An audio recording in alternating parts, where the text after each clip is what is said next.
અને મુદ્દા નંબર 2 માં વાત કરીશું આપણે વિધાનસભામાં આમંત્રણ ન મળવા પર વિક્રમ ઠાકોર નારાજ। જી હા, કલાકારોને આમંત્રણ અને વિવાદમાં વિક્રમ ઠાકોર એકાએક સોશિયલ મીડિયા પ્લેટફોર્મ પર લાઈવ આવે છે અને પછી તેમણે પોતાની રજૂઆત તેમણે કરી।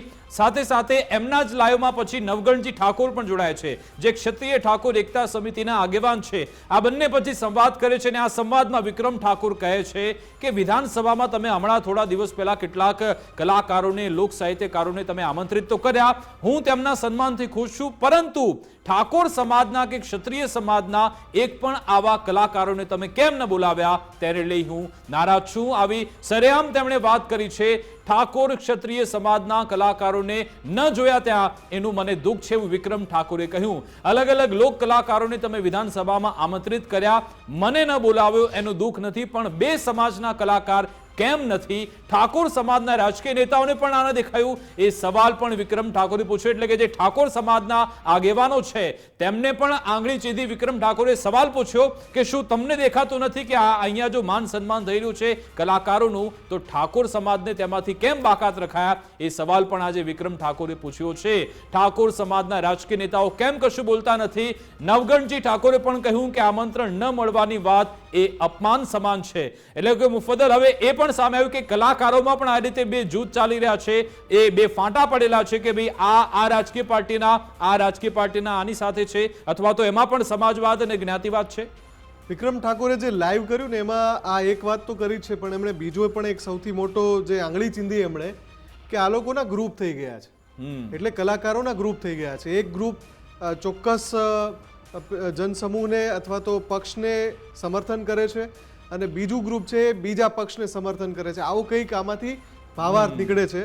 પણ સૌથી અગત્યની વાત છે કે વિક્રમ ઠાકોરની ફેન ફોલોઈંગ ખૂબ મોટી છે અને તમે જ્યારે ગુજરાતના લોક સાહિત્યને અને અભિનેતાઓને જ્યારે બોલાવો છો, ગીત ગાયકોને બોલાવો છો, ડાયરાના કલાકારોને બોલાવો છો, તો એમાં વિક્રમ ઠાકોર હોવા જોઈએ। એટલે એમની જે માંગણી છે અથવા તો એમની જે લાગણી છે એ બિલકુલ ખોટી નથી। અને પછી જ્યારે એ લાઈવમાં નવગણજી ઉમેરાય છે, નવગણજી સીધું જ એને આ રીતનો એંગલ આપી દે છે કે ઠાકોર અને ક્ષત્રિય સમાજનું અપમાન છે। એટલે બંને પોઈન્ટ ઉપર ચર્ચા એટલે થવી જોઈએ કે આખરે આ ચૂક કોનાથી થઈ। સવાલ એ પણ થઈ રહ્યો છે કે આખો આ કાર્યક્રમ જે કરાયો હતો એનું આયોજન કોના દ્વારા હતું, કોણે સંકલન કર્યું અને કેમ આ ચૂક થઈ ગઈ, અને શું આ ચૂક જ છે કે જાણી જોઈને વિક્રમ ઠાકોરને નથી બોલાવાયા, એ પણ સ્પષ્ટ થવું જરૂરી છે। અને જે રીતે આ રીતે બધા મહેમાનો અહીંયા કલાકારો પહોંચ્યા હતા ત્યારે તેમને રિસીવ કરવા માટે જીતુ વાઘાણી તો આગળ હતા જ, પરંતુ ત્યારબાદ તમામ જે કાર્યક્રમ છે વિધાનસભાના અધ્યક્ષ શંકર ચૌધરીની સાથે થયો હતો। એનો મતલબ કે શંકર ચૌધરીએ જે આ બધું આયોજન કર્યું છે, તેમણે જ આ બધા કલાકારોને આમંત્રિત કર્યા છે કે તમે વિધાનસભામાં આવો, તેની કાર્યવાહી જુઓ, તેની કામગીરી કેવી રીતે થાય છે તેને જુઓ। પરંતુ હવે તેને લઈ જોરદાર વિવાદ ચોક્કસથી થયો છે। વિક્રમ ઠાકોરે શું આખરે કહ્યું, તેમને કયું મનદુખ થયું છે એ સાંભળી લઈએ। દરેક સમાજના કલાકારોને એમણે બોલાવ્યા અને બહુ સારા કલાકારો, દરેક સમાજના કલાકાર બહુ મોટા કલાકારો છે અને બોલાવ્યા, બહુ સારી વસ્તુ કહેવાય। અને બહુ એ લોકોનું જે અભિવાદન કર્યું, સ્વાગત કર્યું, બહુ સારી વસ્તુ કહેવાય, કેમ કે બહુ સારા મોટા કલાકારો છે જ।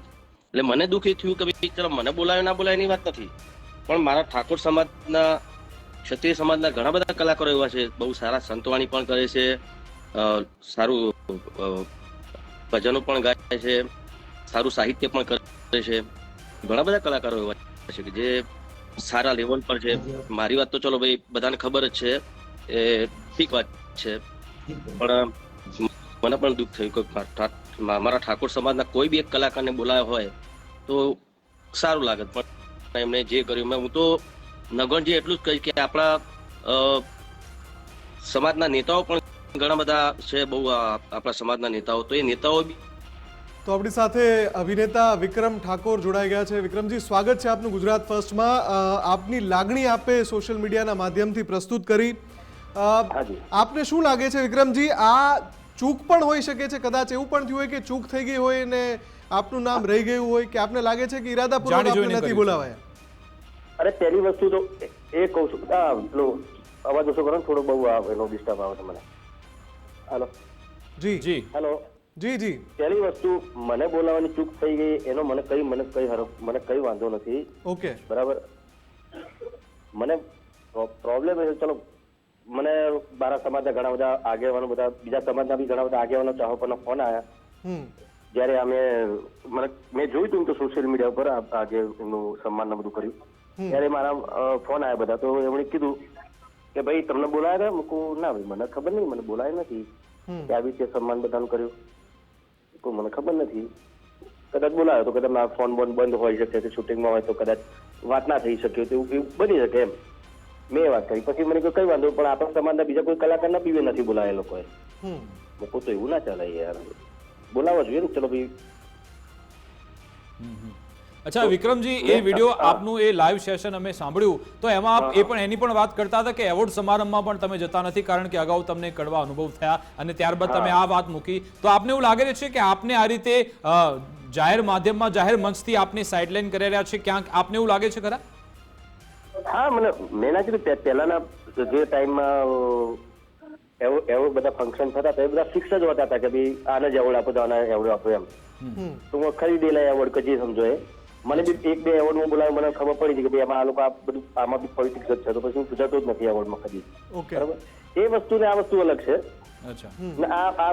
આ બીજી વસ્તુ કે આમાં કોઈ રાજકીય મેં કોઈ વાત નથી મૂકી. મારે કોઈ ભાજપ પર કોંગ્રેસ મારા માટે બંનેનું સન્માન કરું છું. બરાબર? એ તો સાહેબ તમે ન્યુટ્રલ વાત કરી રહ્યા છો, બરાબર છે, પણ આ તમારું જે મન દુઃખ ખરા અર્થમાં થયું હતું કે પછી કોઈના કહેવા પર તમે કહ્યું કે ઘણા બધા લોકોએ ફોન કર્યા ત્યારે જઈને તમને એમ ટીસ લાગી કે યાર મને પણ આમંત્રણ મળ્યું તો સારું હતું? ના, મને આમંત્રણ મળ્યું. મેં તમને શું કીધું, મને આમંત્રણ મળ્યું તો સારું હતું ને. હું મારા ઉપર લેતો જ નથી. હું એમ કઉ છું કે ભાઈ મને મળ્યું ના, મને ના બોલાવો મારો કોઈ ઇસ્યુ જ નથી. બરાબર? પણ મારા સમાજના એક બી કલાકારને આ લોકોએ નથી બોલાયા. મને એ દુઃખ છે બસ. નહીં તો આવો તો મને ઘણી જગ્યાએ મારી અવગણના થયેલી છે, પણ એ મારું પર્સનલ વસ્તુ, મારે એકલાની થયેલી હતી. બરાબર? હવે રાજભા ગઢવી પણ ત્યાં ગયા હતા, એમને સવાલ પૂછ્યો, રાજભાઈ એમ કહ્યું કે કલાકારની કોઈ જ્ઞાતિ નથી હતી, કોઈ સમાજ નથી હોતો, એવું કહ્યું રાજભાઈ. ઓકે, સાચી વાત છે ને. એમ તો કહું છું કલાકારની કોઈ જ્ઞાતની કોઈ એ નથી હોતી, તો ભાઈ બીજા સમાજના કલાકારો તમે બોલાયા, બરાબર, તો પછી ઠાકોર સમાજના કલાકારને કેમ ના બોલાયા? ઠાકોર સમાજ તો આટલો મોટો બહોળો સમાજ છે. બરાબર? ના, કેટલાક અસંખ્ય કલાકારો છે, સંતવાણી કરે છે, બરાબર, સાહિત્ય કરે છે, હાસ્ય કલાકાર છે, ફિલ્મ એક્ટર છે. વિક્રમજી, તમને લાગે છે તમે જે પેલી લાઈવમાં વાત કરી કે ભાઈ આ એક ગ્રુપ બની ગયા છે અલગ અલગ, એ ગ્રુપિઝમના કારણે તમારી સાથે આવું થયું એવું લાગે છે તમને? અરે મારી સાથે તો ઘણા વર્ષોથી થઈ રહ્યું છે. એ પછી ફિલ્મો હોય કે પછી આ કલાકારની લાઈવમાં બધા કલાકારો એવા છે એવું બી હું નથી કહેતો. અમુક એવા ઓર્ગેનાઇઝર એવા હોય કે અમુક એવા આયોજક એવા હોય જે લોકો મારી ઘણા ટાઈમથી અવગણના કરતા હોય છે, ઘણા કલાકારો, એમનું મારું નામ નથી દેવું. એ બધી વાત જવા દો, એ મારો પ્રશ્ન હતો એટલે અત્યાર સુધી એ પ્રશ્નનો મેં કદી. તમારી ફિલ્મ આવી હતી કે કોણ પારકા ને કોણ પોતાને, એટલે તમને એ તો ખબર જ હશે ને તમારા પારકા કોણ છે ને પોતાના છે, તમારે ખાલી બોલવું નથી. ખબર તો હોય, પણ એ પછી મારે કોઈ કલાકારનું કોઈનું નામ ના દેવાય. અચ્છા. કેમ કે આમાં તો બહુ સાંકળ બહુ મોટી હોય છે, બહુ મોટી સાંકળ છે. એટલે મારા કહેવાનો મતલબ એ છે કે ચલો આટલું મોટું આયોજન કર્યું એમણે, બરાબર, આટલા મોટા કલાકારો બધા. બિલકુલ, તમારી લાગણી અમે સમજીએ છીએ વિક્રમજી. આભાર અમારી સાથે. આપણે વિસ્તૃત આપની સાથે ચર્ચા કરીશું આ બાબતે આગળ. જી, આપને જે કેવું છે કહી દો. બોલો. મારું કહેવાનું આટલા મોટા કલાકારો છે, ભીખુદાનજી ગઢવી છે, કીર્તિદાનજી ગઢવી છે, બરાબર, ભાઈ જિગ્નેશભાઈ છે, બરાબર, આ બધા કલાકાર બધા મોટા કલાકારો છે બધા. બરાબર? એ કલાકારોને આપણે બોલાવવા તો આપણે મહિના પહેલા આપણે એમને બુક કરવા પડે. સાચી વાત ખોટી વાત? સાચી વાત. બરાબર? ચલો સરકારી કામ હતું એટલે કોઈ બી કલાકાર હોય, બરાબર, કોઈ બી સમાજનો કલાકાર, તો સરકાર બોલાવો તો આપણે જવાનું જોઈએ, કોઈ સવાલ જ નહીં. પણ બહુ નહીં તો 2-3 દિવસ પહેલા તો આવું કઈ આ લોકોએ આયોજન કર્યું છે, લિસ્ટ બનાવ્યું છે. યસ, તો એ વખતે એમ ચલો અમારા સમાજના ઘણા બધા નેતાઓ બી છે અંદર ઠાકોર સમાજના, બરાબર, તો એ લોકોને 2-3 દિવસ પહેલા ખબર તો હશે કે ભાઈ આ કલાકારને આપણે બધા બોલાવે છે, બરાબર, જે લોકો, તો એ લોકોને એ વખત ખબર તો હશે ને કે ઠાકોર સમાજ એક બી કલાકાર નથી. તો એ વખતે એ વાત સરકારમાં એમને મૂકવી જોઈએ ને. હું વાંક સરકારનો બી નથી કાઢતો, બરાબર, સરકાર જાણતી હોય. હવે એનો જવાબ વિક્રમજી શંકરભાઈ ચૌધરી આપી શકે, કારણ કે બધું આયોજન એમના તરફથી થયું હતું, વિધાનસભાના અધ્યક્ષ તરફથી થયું હોય મને ખબર નથી. તો કદાચ શંકરજી ચૌધરી સાહેબ કોઈ ઠાકોર સમાજના કોઈ કલાકારને ઓળખતા નહીં હોય, એવું બની શકે. એવું તો ના હોય, પણ કદાચ જાણી જોઈને તો નાશ થયું હોય, કદાચ એમાંથી ભૂલ થઈ ગઈ છે, તો જે પણ હોય હવે એમની પ્રતિક્રિયાની હવે રાહ જોઈએ છે. આપની લાગણી ચોક્કસથી આ પ્લેટફોર્મ પર મૂકી દીધી. આગળ પણ બોલો. અત્યારે બી કહું છું, ત્યારે બી કહું છું, આ ફક્ત પ્રશ્ન નથી, બરાબર? મેં મારા માટેની વાત સમજી ગયા. ના, ના, ના, આ આખા બરાબર. સમાજનો આખો પ્રશ્ન છે, સમાજ- બિલકુલ આખા આપનો સમાજનો વ્યક્તિગત પ્રશ્ન નથી. છે, બરાબર? અને આમાં સરકારને બી ખબર ના હોય એવું બી બની શકે, સરકારની જાણ બહાર આ બધું થયું હોય એવું બી બની શકે, બરાબર? પણ આવું એક વાત અત્યારે એટલા માટે મૂકવા માંગુ છું કે મારી એક પિક્ચર આવેલી ખેડૂત એક રક્ષક, જી ઘણા બધાને ખબર હશે ને, બહુ સારી પિક્ચર થિયેટરમાં બહુ સારી ચાલી, સોશિયલ મીડિયા ઉપર યુટ્યુબમાં એના સૌથી વધારે વ્યુઅર્સ, મિલિયનમાં વ્યુઅર્સ છે એના, બરાબર? એ પિક્ચર અમે એવોર્ડમાં આપી હતી, ગુજરાત સરકારના એવોર્ડમાં. ઓકે. તો એ વખતે ઘણી બધી પિક્ચરો હતી, મારી પિક્ચર બી હતી એમાં. તો એ પિક્ચરમાં એટલી સારી પિક્ચર ખેડૂત એક રક્ષક, એમાં સારા ભાઈ બહેન નું ગીત હતું, ખેડૂતનું ગીત હતું, બરાબર? બેસ્ટ ગીતકારનો એવોર્ડ ના મળ્યો પિક્ચરને, બેસ્ટ સિંગરનું મેં સિંગિંગ કર્યું હતું, બેસ્ટ સિંગરનો એવોર્ડ ના મળ્યો. ચલો જવા દે, મારી વાત જવા દે. બેસ્ટ એક્ટરનો હું અત્યારે બી કહું હું સારો એક્ટર નથી, તો બેસ્ટ એક્ટરનો એવોર્ડ ના મળ્યો, જવા દે. પણ એટલી સારી પિક્ચર બની હતી ખેડૂત એક રક્ષક, એટલું સારું ડિરેક્શન કર્યું હતું જીતુ પંડ્યાએ, તો બેસ્ટ ડિરેક્ટરનો એવોર્ડ ના મળ્યો. ગુજરાતી પિક્ચરમાં સારામાં સારી ફાઇટ આપણા પિક્ચરમાં હોય છે, તો બેસ્ટ ફાઇટ માસ્ટરનો એવોર્ડ ના મળ્યો. વિક્રમભાઈ, તમે જે લાગણી વ્યક્ત કરો છો, મને લાગે છે વિક્રમભાઈ કે એમાં તમારી સાથે એક વિસ્તૃત સંવાદ કરવો પડશે. એક નાની વાત રહી ગઈ છે મારી વાત સાંભળો. એ પિક્ચરમાં સરકાર ખેડૂતો માટે શું કરી, શું સારું કામ કરી સરકાર, એવો એમાં મેસેજ અમે છોડેલો, બરાબર? ઓકે. તોય પણ આ લોકોએ અમારી પિક્ચરનો એક પણ એવોર્ડ આપ્યો નતો. સરકારને ખબર જે આપ ચોઈસ કરો, જે બેઠેલા છે જે લોકો, એટલે ટૂંકમાં આ રીતે વાલા દવલાની થોડી નીતિ ચાલી રહી છે એવો આપનો સીધો જ આક્ષેપ છે. આપણે આ બાબતે વિસ્તૃત ચર્ચા કરીશું અને આપે જે કહ્યું કે આમાં આપનો વ્યક્તિગત પ્રશ્ન નથી, આખા સમાજનો પ્રશ્ન છે, એ બાબતે હવે સત્તા પક્ષ પરથી શું નિવેદન આપવામાં આવે છે એ આપણે ત્યારબાદ આપણી સાથે ચર્ચા કરીશું. આભાર વિક્રમભાઈ, અમારી સાથે જોડાવા બદલ, વાતચીત કરવા બદલ. આપણી સાથે નવગણજી પણ ફોન લાઈન પર જોડાયા છે, તેમની સાથે થોડી વાત કરી લઈએ. નવગણજી, આપનું શું કહેવું છે? સમય ખૂબ જ ઓછો છે, એક જ સવાલ પૂછી શકીએ. જી બોલીએ. આપ કહી રહ્યા છો કે ક્ષત્રિય અને ઠાકોર સમાજનું અપમાન છે, તો કઈ રીતે આમાં અપમાન આપને દેખાઈ રહ્યું છે? દેખીતી દીવા જેવું ચોખ્ખું સાહેબ છે ઓકે.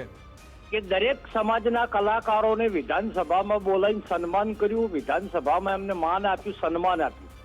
ગુજરાતમાં આટલો અમારો ક્ષત્રિય ઠાકોર સમાજ બોળી સંખ્યામાં છે, ગુજરાતનો પ્રથમ મતદાર છે.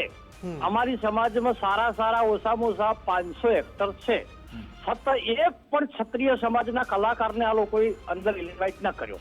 એટલે તમે આવું પ્લાન કર્યું હતું નવગણજી કે વિક્રમ ઠાકોર ઇન્સ્ટાગ્રામ લાઈવ ચાલુ કરશે ને પછી હું એમાં જોડાઈ જઈશ ને પછી આ મુદ્દો મૂકીશ, પ્રી પ્લાન હતું તમારું આ? નહીં, બિલકુલ પ્લાન નહીં. હું સમાજનો લીડર છું, ક્ષત્રિય સમાજનો. મારી સમાજને અન્યાય થતો હોય અહીંયા મારે અવાજ ઉઠાવવો એ મારો ધર્મ છે. અચ્છા. તો ઠાકોર સમાજના જે નેતાઓ છે, જે વિધાનસભામાં પણ પ્રતિનિધિત્વ કરી રહ્યા છે, એના અંગે આપનું શું કેવું છે? એ લોકો કેમ ના આમાં કંઈ બોલતા નથી? વિધાનસભામાં દરેક પાર્ટી જયારે ટિકિટો આપે ને ત્યારે બરોબર સમજીને આપતી હોય છે કે ભાઈ તમને ટિકિટ આપવા પાર્ટીની એટલે તમારે એકદમ બકરી થઈ જવાનું, પછી તમારી સમાજ બમાજ કશું નહીં, તમારે પાર્ટી કે જ કરવા. આ તો ખૂબ મોટો આરોપ છે તમારો નવગણજી. આ દીવા જેવી વાત છે કે રાજકીય પાર્ટીઓ એવા લોકોને ટિકિટ આપે છે કે એકદમ સાયલેન્ટ. પણ નવગણજી, એ જે જો જે પણ કલાકારોને બોલાવ્યા, રાજભા ગઢવી હોય, ભીખુદાન ગઢવી હોય કે પછી માયાભાઈ આહિર, કીર્તિદાન ગઢવી, કિંજલબેન દવે, ગીતાબેન રબારી, તો એમની જ્ઞાતિ, જાતિ કે સમાજ જોઈને તો બોલાવ્યા નતા, એમનો એક કલાકાર તે છે એ રીતે તેમને બોલાવવામાં આવ્યા. એવું તો જોયું નતું કે ભાઈ આ સમાજનું પ્રતિનિધિત્વ કરે છે એટલે આપણે એમને બોલાવી દઈએ, એમ જોઈને તો બોલાવવા નથી આવ્યા. જયારે લિસ્ટ બનાવ્યું છે કલાકાર બોલાવવાનું તો ખબર નહીં હોય કે ઠાકોર સમાજના ગુજરાતમાં આટલા કલાકારો છે અને એમાં અમારા વિક્રમભાઈ ઠાકોર તો સુપરસ્ટાર છે. એટલે બની શકે ભૂલ પણ કદાચ થઈ ગઈ, ચૂક થઈ એવું ના કે જાણી જોઈને કરી. આ સરકાર ઠાકોર સમાજ ને ક્ષત્રિય સમાજ સાથે ઇરાદાપૂર્વક ભૂલ કરે છે. અચ્છા. હારા અમારી અવગણના કરવી, અમને અપમાનિત કરવા એ આમનું ધર્મ થઈ ગયું છે. ચલો ઠીક છે નવગણજી, આ આપનો જે મુદ્દો છે એના ઉપર પ્રતિક્રિયા શું આવે છે એ અમારી નજર છે એના ઉપર, ને એના ઉપર પણ અમે સતત અપડેટ આપતા રહીશું કે આખરે આ જે આરોપ થઈ રહ્યો છે કે જાણી જોઈને ઠાકોર અને ક્ષત્રિય સમાજના જે કલાકારો છે એને નજરઅંદાજ કરવામાં આવી રહ્યા છે અને જે સમાજના પ્રતિનિધિ વિધાનસભામાં છે એ મૌન થઈ જાય છે એવો પણ નવગણજીએ અહીંયા આરોપ કર્યો છે. બિલકુલ, અમારી વિશેષ રજૂઆત મુદ્દાની વાત અંતર્ગત બસ આટલું જ. આપ જોતા રહો ગુજરાત ફર્સ્ટ ન્યૂઝ. નમસ્કાર.